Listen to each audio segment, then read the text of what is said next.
Frankie Edgar fans, rejoice. It looks like my boy is still going to get his title shot since Max Holloway knocked out Aldo this past weekend.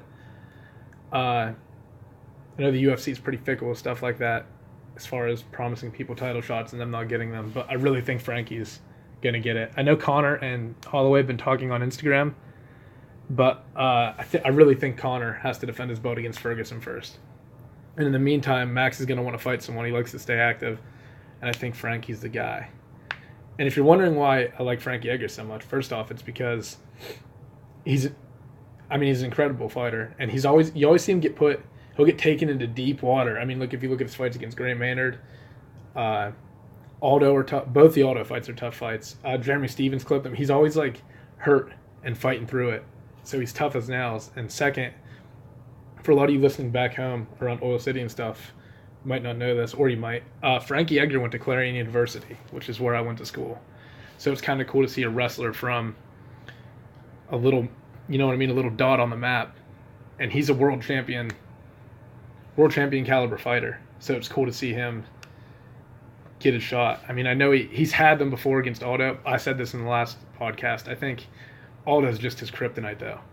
Like, Aldo's such a hard guy to take down, and that's why I like the matchup between Frankie and Max, because I like Frankie's odds in this fight. Like, Max might just pour it on him, and Frankie's never been finished, and I honestly think Max might be the guy to do it. But I also like Frankie's boxing ability, and he can use that to get inside. And if he can start taking Max to the ground, we're going to get... I mean, Frankie Edgar is a fight where you're going to get your takedown defense tested, and you're going to get if he does get you to the ground, which is pretty damn likely, you have to be able to get back up immediately. So we're going to get to see... Because I don't think you're going to tap Frankie from the bottom. Like, if he gets on top of you, Max isn't going to tap him. But we'll get to see what Holloway's takedown defense looks like. And that to me is the key to the fight. Like, I don't think Frankie's going to be able to sit there and strike with Holloway too long. He's just too good, and he's too long. Max is so long for this division. I mean, for 145, he's so tall and lanky, but he's got power too. It's not like he's just lanky. Like, he can fucking pack some power behind his punches. But all the cards on the fight were awesome. People were actually booing the Cejudo-Pettis fight, which I thought was an exciting fight. I know they spent a lot of time on the ground, but I thought Cejudo stayed really busy, transitioning and always looking for the finish. He wasn't just sitting there trying to like grind out a win and sit in the guy's guard. Like, they were moving around a lot. And I always like watching the little guys fight because they're fast, they don't get tired, and there's not a lot of wasted movement. Like, their technique has to be so crisp because the margin for error, it's smaller, and not in the sense that you're going to get knocked out, because I know the power is not there like it is in the heavyweight division. Like, you really got to watch your P's and Q's when you're up that high too. But especially on the ground, it shows. Like, if you're on the ground with Demetrius Johnson, you slip up slightly, like, you're fucked. So I always like watching them fight, and I like watching Cejudo work on the ground. I mean, he's an Olympic caliber wrestler, and not just Olympic caliber. Like, he wasn't an alternate; he won gold. I think what I want to do during these is probably talk about the fights, the outcomes of them. I want to do like a little maybe where I was right, where I was wrong section, because I think it's important to talk about both. And then we'll probably talk about where each fighter goes from here, whether they won or lost. So with Tecia Torres and Michelle Waterson, I mean, I told you guys this on the last one. I really didn't know what was going to happen. I picked Torres strictly because of momentum, but I'm not going to sit here and act like I did anything right in that fight. I didn't know what the fuck was going on. Torres looked good, though. I mean, Michelle had her in trouble in the first round, and I haven't gone back and watched the fights again. I was there, so you spend you try to balance watching either the screen or the cage. You know what I mean? When they're striking, you try to watch the cage, but I think I have enough going on that I know that I'm able to recount what happened, but it's kind of hard when you're there live because you're not able to see what punches are landing and what aren't. You know what I mean? Like, punches that look like they might be doing some damage might be missing. It's just hard to tell when you're sitting in the stands, but you're trying to watch them live instead of looking at the screen because you paid all this money to come see them. Anyway, I thought this one looked dominant on Torres' end. Like I said, she got in a little bit of trouble, but nothing that wasn't it was just a good solid win for her. And I think the strawweight division is in kind of a weird spot right now as far as her next contender is going to go, because Andrade is, I mean, she's just coming off a beatdown of Claudia Gadelha. I'm going to mess these names up. But Claudia is an animal, and I mean, Andrade just dominated her. So if I'm Andrade, I'm going to be promoting myself for a title shot right now. But the question is whether Joanna is going to get an immediate rematch with Rose. And if I'm Andrade, I'm probably not taking a fight. I'm probably going to sit out and wait for the winner of that, because you're probably going to get it next. I mean, you just beat up on Claudia and you dominated her. So if I'm Torres, you're probably looking at Claudia or Carolina. And Carolina lost to Claudia, but Carolina also won her last fight. So that fight probably makes the most sense for you. Although, if you're Tisha, I'm not upset if I fight Claudia. I think I'd actually prefer that fight, because she's just coming off that loss, and you're wondering where her head's at and everything, and whether she's going to rebound.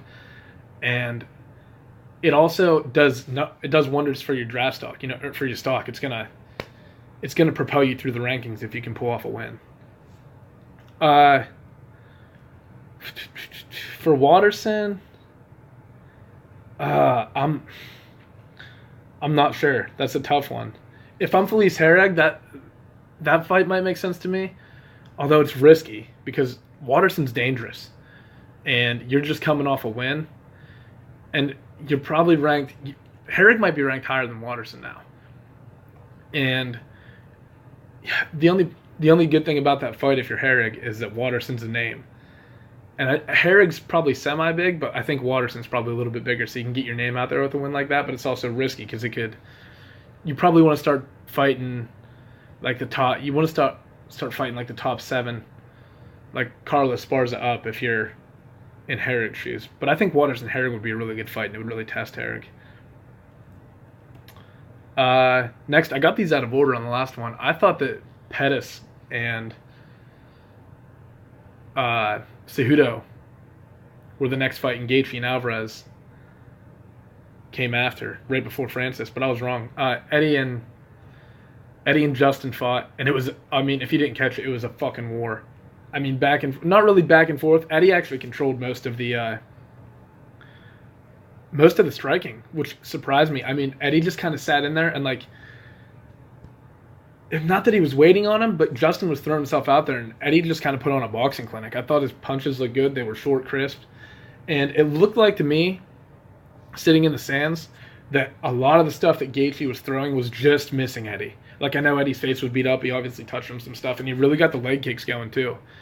But a lot of the stuff was missing, and I think it did tire Gaethje out, and it allowed Eddie to get the finish in the third. But I also think I was off on this one. I don't think the reason that Eddie won is because Gaethje got tired necessarily, or I think Eddie put on a clinic the whole entire time, which I didn't expect at all. I mean, I said in the last one I didn't think he should get into war with Gaethje, and I was dead wrong. I mean, he stood in the pocket with him, threw the punch. I mean, fantastic fight, got the finish. And if you're Eddie Alvarez, you gotta, like, the 155-pound division is so goddamn stacked. I mean, you could mix and match anyone in the top 15 probably, and you have, fight of the night potential on your hands. I really like, Eddie's probably going to fight Dustin Poirier next, which is actually, it's a good fight, but I think the problem is Barboza and Khabib are that's probably a title eliminator shot. Like, whoever wins that fight is going to go on and fight for the title. I'd love to see Eddie versus either guy, especially Khabib, because Eddie has that pretty strong wrestling background. You want to see if Khabib can manhandle a guy like him. Whereas with Khabib and Barboza, you pretty much know, like, if it stays on the feet, Barboza's going to win. If it goes to the ground, Khabib's just going to wrestle fuck him. So Eddie's probably going to fight Dustin Poirier, which isn't it's a good fight for both guys. Dustin's coming off a win over Pettis. Diaz is another option at 155, but with the way everything's going with him and Dana White, and whether or not he's going to fight is beyond me. So I'm guessing you're going to see Eddie and Dustin rematch. Um, as far as Gaethje, I like a fight against Kevin Lee. Kevin's coming off a loss, but it's not a bad loss at all. He just lost the interim belt to Tony Ferguson, and kind of took that fight on a little bit short notice, I believe. But both really, fantastic talent for the UFC. So this is going to be a fan favorite fight too. Yeah, like I said, with Poirier and Diaz, well, Poirier being tied up with Alvarez and Diaz kind of like being on the fritz with the UFC, I would say that Gaethje Kevin Lee is your next fight, and that's an awesome fight too, because Kevin Lee's like this. Kevin Lee has superstar potential, and you're gonna get to see him get in there with a guy like Gaethje who's throwing wild stuff at him. Whereas Tony's unorthodox, but he's not that crazy. Like, he's not as crazy as Gaethje with the way he throws the strikes. Moving on to Pettis and Cejudo. This one, I thought, this was the easiest one to pick, I thought. And I think I kind of hit it on the head. Cejudo got in close. He used the striking to open up the takedowns. That's the story of the fight. And it just kind of boiled down to Pettis not having as much experience, I think. Like, not being drug into deep water like that yet against a really high-level guy. And it was just too much too soon. I think Sergio's going to rebound. Like I said, I think he's a future champion. He's got the skill set. It's just he's got to be able to put it all together. And Cejudo looked phenomenal again. Improved from the last fight. The only thing with Cejudo is, who do you make him fight next? You know what I mean? Like, you could have him do a rematch with Benavidez, which I actually really like that fight, because Benavidez has already fought Johnson 2 times and lost. And TJ Dillashaw might be, according to Dana White, that's going to happen, and you can't believe a fucking word he said sometimes. Like, I don't trust half the shit that comes out of his mouth, but I do think you're going to see TJ and Johnson fight finally. And that leaves Cejudo in a weird spot, because fighting anyone but Benavidez is, there's no point in taking that fight. Like, the next guy for Cejudo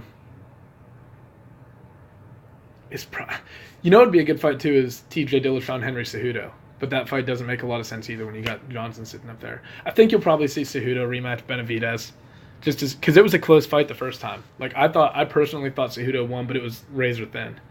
And I'd like to see them kind of maybe someone will pick up a more decisive win and kind of give us an idea of who's going to take on the 125-pound belt holder, whoever that'll be, TJ or Johnson, when they fight. As far as Pettis, I think you give him to Ray Borg. Ray Borg is a nut. I say that Pettis is going to be a future champion, but I really think Ray Borg is too. Like, I think those are the two guys that you've got up and coming through the ranks that are going to be sitting up there battling for. I think the belt might change hands between those two. I think they're both going to hold it at one point. I think that fight is that's an awesome fight. Especially, they're both coming off a loss to the top 2 guys in the division, arguably. You could maybe put Benavidez above Cejudo, but Pettis is coming off the loss to Cejudo, Borg off the loss to Demetrius Johnson. They just fought 2 guys at probably the highest level they're going to see, like throughout their career, to be honest. Definitely for John. Like, no one's going to get better than Johnson within their career. So I think that fight makes a lot of sense, and I think it's going to be a good test to see how these guys are going to rebound from a loss like that, because some guys, when they lose, it's like a mental block for them, and they can't get past it, and then it becomes like a snowball effect, and they just keep losing. And some guys rebound, and this is an important fight because it's going to show you who rebounds, and it'll help you kind of weed out who's going to make their ascent through the rankings faster. The next fight was Alistair Overeem and Francis Ngannou. And, if you saw the knockout, it looked like, if you didn't see the knockout in person, you would, if you just saw like a picture of it, you would think it was a video game. And then you watch it live and you still have a hard time believing it's real. I mean, the way he snapped Overeem's head back, and then Overeem just went stiff, and then he drops one more bomb on him when he goes to the ground, and then Overeem's legs just go out and go stiff. And oh man, it's such a tough loss for Overeem, because he's right on. As many times as he's lost throughout his career, he's also got some pretty notable wins. He just came off a win against Fabricio Verdum, and a fight that I felt like Verdum won, but it was like, you can't complain.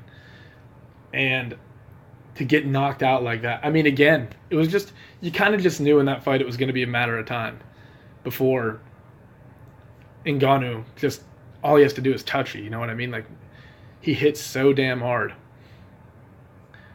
And I don't know where in my personal opinion, I've got two fighters on this that I think should retire after this. And one of them is, unfortunately, Overeem. I mean, I don't know where you go from here for him. You can just keep fighting these guys, but you're probably never going to win the title. You know what I mean? So you, at this point, you're just fighting to fight, and you have been rocked so many times in your career. Like, you got to be, if you're not worried about your mental health, I guess you'll keep fighting, but you got to start thinking about that. Like, you're going to have to retire and move on at some point, and you don't want to do it and be dealing with all this brain trauma, which you're probably already going to deal with if you're over him. Why go through more of it? And if you're in Ngannou, this is obvious. You got to fight Stipe. And I think that's going to probably happen in Boston in January. It's January 19th or 20th. And that's I mean,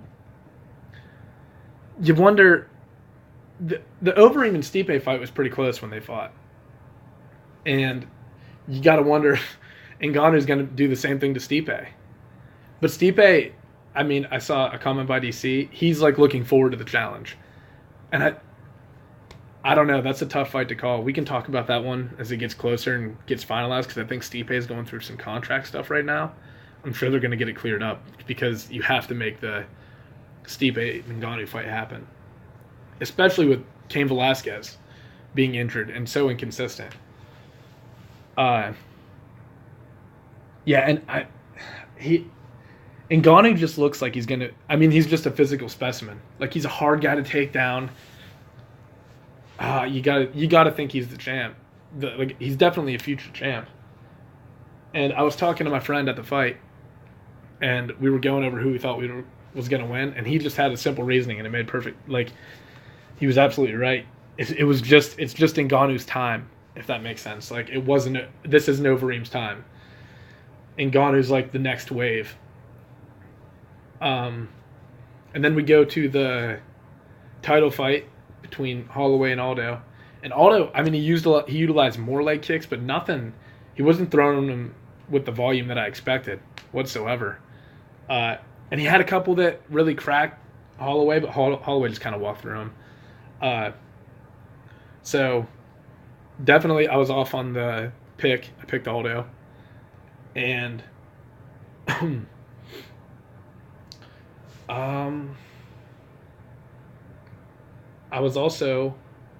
was right in the fact that I said that Holloway would be the one to finish, but Aldo just got outclassed the whole time. I mean, Max is the kind of guy who feels you out for a round.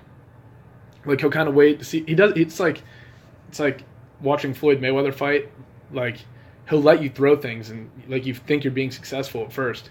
The only difference is Max has to. It's more impressive to me when Max does it, because your fights in a title shot are 25 minutes shorter, and you have to be able to pick up. There's so many different things coming at you in MMA, like kicks and punches. Like, you got to worry about so many different things, and you have a smaller amount of time to analyze that data and figure out what the best way to beat it is. And Max does a phenomenal job of that. I mean, he does.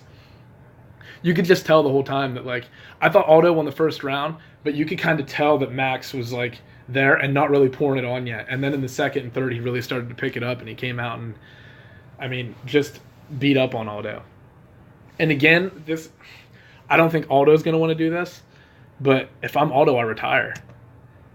I mean, to me, this fight is an indicator that the next wave is here. Max Holloway is the next generation. And if you're Aldo, you're kind of in a situation Overeem's in. Except, I mean, Aldo's legacy is going to be that he was arguably the greatest featherweight of all time, and you got to make an argument for Max now. Like, I think Aldo has a greater legacy than Overeem, but I mean, you're probably not going to want to hold a title, or you're probably not going to hold a title again. And if you do want to, you're not going to get a fight against Max a third time. And if Frankie beats Max, are people really going to want to see? Like, are they even going to do a third fight? I mean, they might, just because they'll probably do a rematch if Frankie wins. And if you are going to take a fight and you're Aldo, I think you take the winner of Cub Swanson and Brian Ortega. I think the Swanson Aldo fight has been a long time coming. I'd like to see that a lot. And Ortega's going to really get tested when he fights this weekend, because Cub Swanson is a killer. And I guess it makes the most sense for Aldo to fight. Or he could fight Ricardo Lamas if he wins.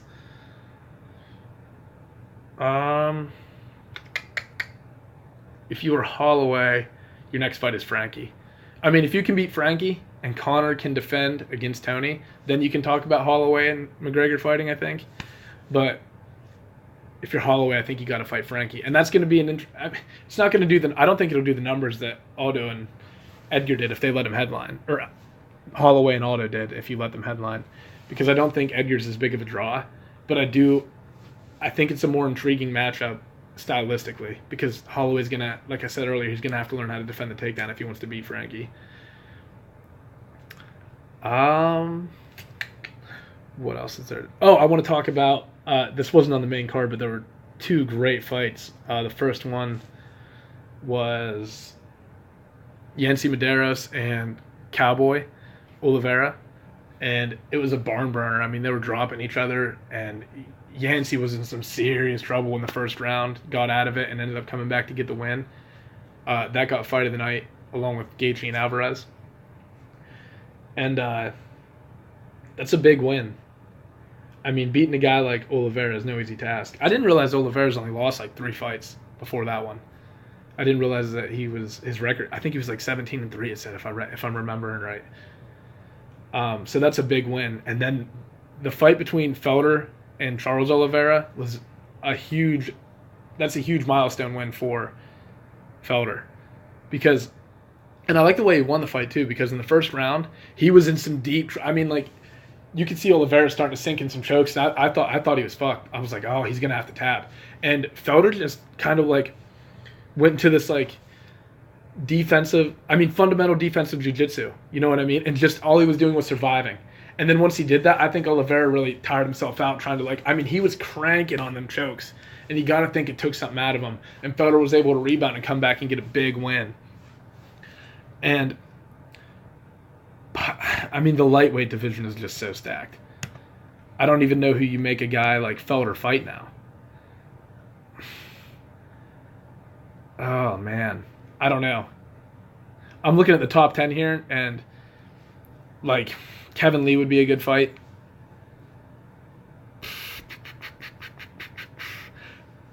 Poirier would be a good fight, but like I said, I think Alvarez is going to fight Poirier, and Kevin Lee, I think, should fight Gaethje. So I don't really know where you go if you're Felder. Let me look up and see if I can get a little bit deeper into the top, maybe like 15 in the welterweight division or the lightweight division.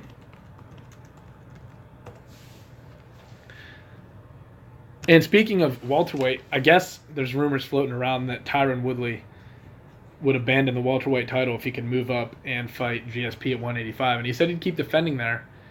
And Woodley just wants paid. Like, I think he sees the money that Conor's making, and all he just wants paid. Like, he doesn't care about defending against and in a way, I don't blame him. Because if you want to make serious money in the UFC, the way to do it is to fight. You got to fight stars. Like, it's not about fighting the number one contender. If they aren't a draw, you're not going to get paid. I mean, easy as that. Okay, let's look at so Felder's 17 on here. I don't know if this has been updated. Or I'm on rankingmma.com. These might not even be the fucking real rankings. but it was the only page I could get to load.